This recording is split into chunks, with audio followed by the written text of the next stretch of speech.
spite of the terrible suffering of the last 3 or 4 years that occurred, the financial meltdown in 2008 was a self-inflicted meltdown. It was self-inflicted as a consequence of greed, as a consequence of what I call crony capitalism, as a consequence of terrible regulation, and it inflicted almost unimaginable damage to families and individuals in our country. You think of the damage, I mean, I've looked at the numbers and I've talked to people who have lost their pensions, people who have lost their entire life savings, people who still are unemployed and can't find work, people whose mortgages are larger than the value of their homes, people who thought that home was going to be their biggest part of the American dream.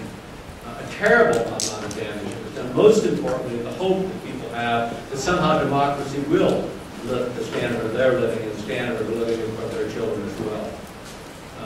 But we're struggling back, it seems to me. Americans are making an effort to fight back and try to get out of this hole.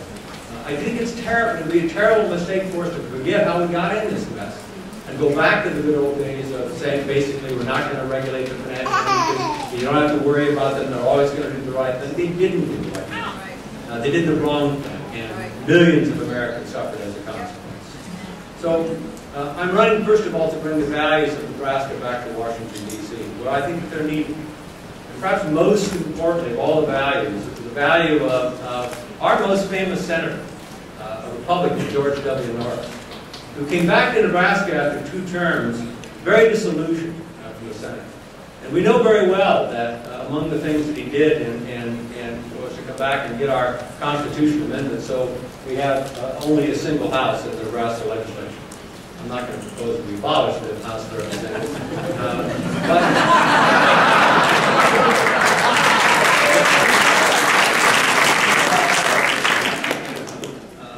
I may be supposed to change some of the representation, but I'm not going to abolish the House. But Norris did a second thing. Norris said that the Democrat-Republican caucus in the first part of the 20th century were a problem. And he got us to amend our Constitution so there are no caucus in the Nebraska legislature. I came into office in 1983 and we were in a deficit. And I worked with the legislature to cut spending from year 1 to year 2. We set up a rainy day fund. We have professional forecasting of revenue. We've got the legislature rather than a partisan board of equalization setting our tax rates, and a number of other reforms as well, and we still invested in our people, in education and transportation and infrastructure. I don't believe it would have been possible to get it done if I had to work through either a Democrat or Republican caucus. I think it would have been exceptionally difficult to get it done. I think it would have been very, very difficult for the legislature to come to terms with trying to provide prenatal support for the children, people here without documentation. It was a phenomenal accomplishment of a nonpartisan legislature to override the veto of the governor, who in this case was absolutely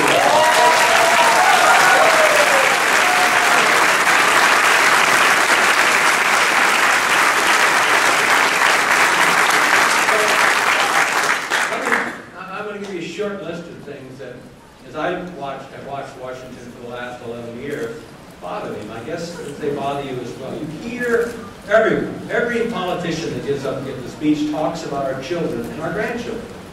You know, no, I care about our children and our grandchildren. Okay, fine. So are you putting your money where your mouth is? Or are you just being another windbag talking about something you're really not going to do?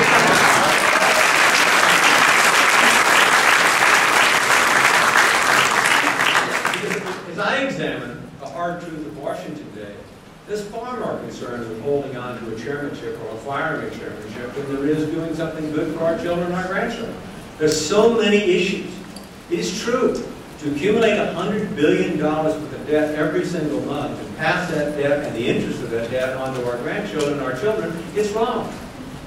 And everyone who looks at the facts knows that it's going to take budget cuts and it's going to take revenue increases to solve the problem. But we've just witnessed, we don't know what the results are, a Republican primary, or again, they're promising not to do anything on the tax side.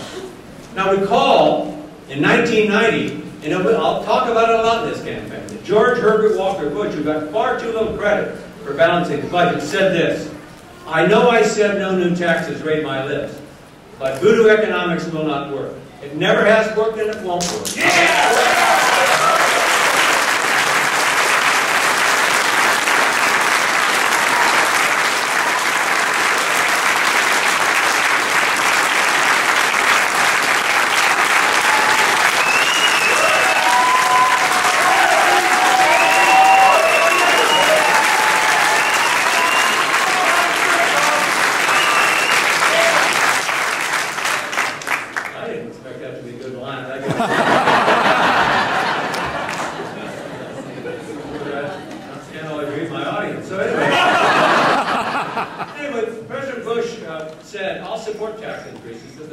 have to agree to spending restraint, and we did. And all we did in 93 and 97 was to amend that act. And by the end of the century, we were paying off debt, heading to be the largest creditor nation on earth. That was the status quo when I left on the 2nd of January 2001. But most importantly, and I'll bring this to this campaign, it isn't just about balancing the budget.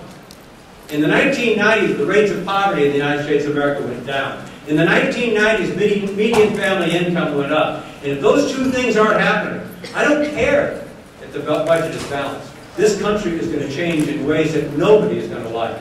Democracy has to offer hope and promise to all Americans.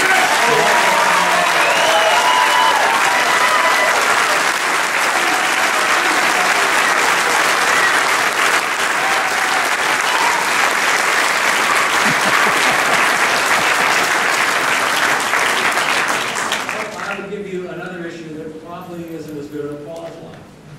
You cannot say that you care about economic and social justice and say that the two most important programs that we have today, Social Security and Medicare, don't have to be changed.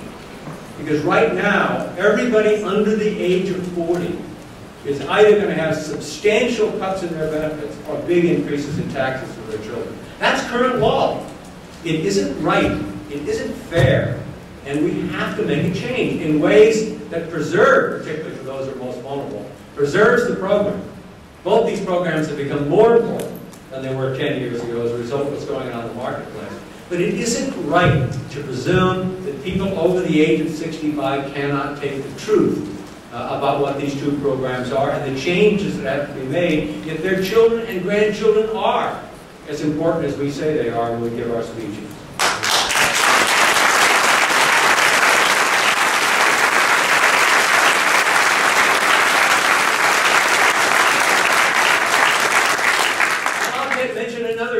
And all these in some ways are sort of losing political issues. I'll mention another one that people right now become afraid to do anything about. It's climate change. Look, we know that it's getting warmer. All we have to do, you only need high school chemistry. You don't need to be a Nobel laureate to understand the science of things. We're pushing close to 400 parts per million of carbon, and it's going to be 500 in another 10 or 15 years, and it gets to 500. The semi-arid high plains are going to be arid. And I know from again watching the primary that the Republicans think that cap and trade is a job-killing proposal. If you think cap and trade is a job-killing proposal, wait till you see this state go from semi-arid to arid. Look what happened in Texas last year. $9 billion worth of economic value were destroyed as a consequence of that drought. Now, I don't know what the answer is at the moment, but I know one of the answers, the most important answer that isn't correct, is doing nothing. Because if you do nothing on this,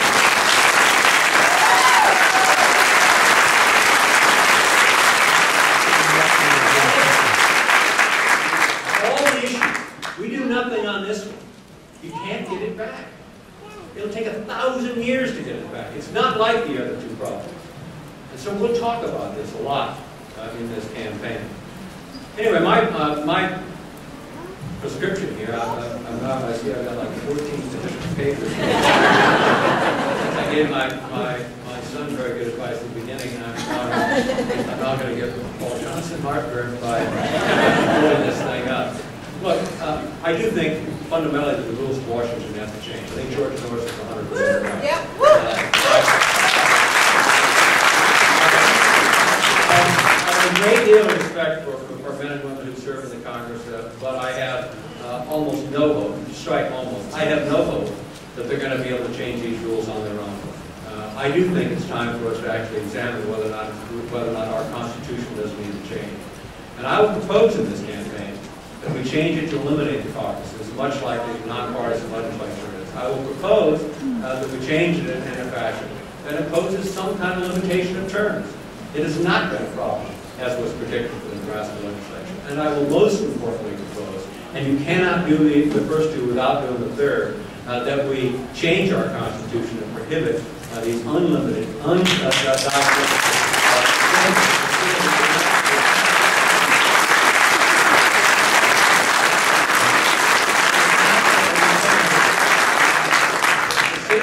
United decision has to be overturned. The decision-making process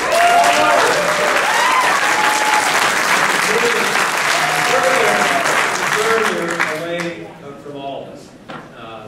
It may be in this campaign that Jeff Fisher wins. And no one's going to doubt why she won. It's because Joe Ricketts put a very impressive advertisement on television. That's why it happened. And you have to wonder, as you do in all these sorts of things, when he calls on her, what's he going to get? What does he want? Does he want lower taxes? Probably. Does he want less regulation? Probably. Does he want lower taxes for himself and less regulation for himself? Probably. And when you put that kind of money up, the question is going to occur. And it's not just in her campaign, but it's all across. It's likely there's going to be $15 to $20 million spent in this race. Not by people here, not by people who are trying to fund campaigns, but people who are trying to either get or hold on to the majority. It's not right, and it's going to ruin democracy if we don't change.